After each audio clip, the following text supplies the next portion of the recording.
Zhu's mom lost it. Her voice was sharp as a whistle. Slander! She said herself she wanted to be my daughter-in-law. Now she's denying it? She held her son's face, her tone full of pride. My son is an executive, handsome and successful. She's the one hitting the jackpot. Jueqiang played along, puffing out his chest, looking all proud and full of himself. The officer looked at Jueqiang. And you are? I'm their son, Jueqiang, he said, standing tall. I'm also a senior operations manager at Changsheng Group. Our Changsheng Group will never let someone bully the elderly and destroy other people's property. Officer, this is obvious. This girl is just dodging responsibility. The name Changsheng Group made my heart skip a beat. I couldn't help it. I burst out laughing. Everyone around was confused and turned to look at me. Of course they didn't know. Changsheng Group was my father's company. I took half a step forward and read the info on Jueqiang's badge. Name, Jueqiang. Department, Operations, position, Junior Associate. So he was only a junior associate, not the senior operations manager he claimed to be, let alone an executive. I thought back to my father's company. I had just been there last month. Operations was on the 12th floor. The director's last name was Chen, a sharp woman in her 40s. That day, she even bought me coffee and talked about recent projects and operations. Holding back my laugh, I spoke calmly. I request on-site mediation. To be paused for now. A new related factor has come up in this case. The officer looked at me. What related factor? I pointed at Jueqiang's badge. This gentleman claims to be a senior executive at Changsheng Group, and the chairman of Changsheng Group is my father.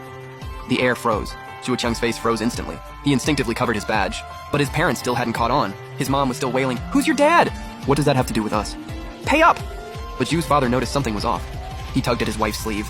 The officer looked at me with a hint of doubt. You're saying the chairman of Changsheng Group is your father? I pulled up a photo on my phone. It was from an industry association event.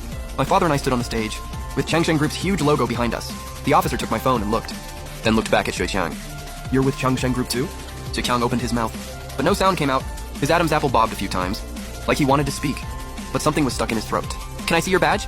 The officer's tone was calm, but to Jueqiang it probably sounded like a verdict. Jueqiang stiffly took off his badge. His fingers were shaking. The badge wobbled twice in his hand before he passed it over. The officer checked the badge, then looked up at his face, then looked down at the position field, associate. Didn't you just say you were a senior manager?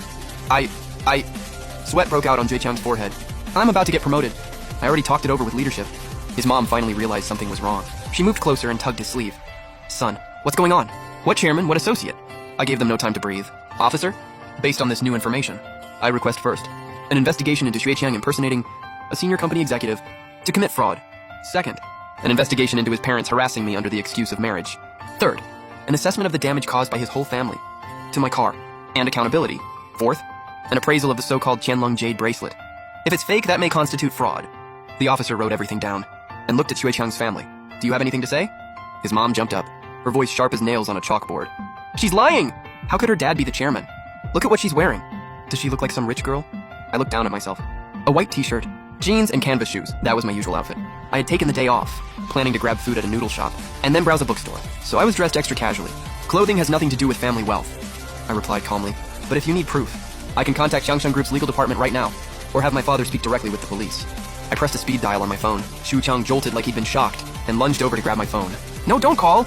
The officer reacted fast, and blocked him at once. Mr. Zhu, calm down. Keep this up and we'll take enforcement measures. The call connected. Attorney Chen, this is Yang Xuan. My voice was steady. I'm at the entrance of Old Lou's Noodle Shop on University Road. The other party is Jueqiang from Changsheng Group's operations department. Employee ID, HY2210473. He and his parents are harassing and extorting me. On the other end of the line, Attorney Chen's voice was as cold as a scalpel. Have you called the police? The police are already here. Hand the phone to the officer. I passed the phone over. The officer took it and stepped aside to speak quietly.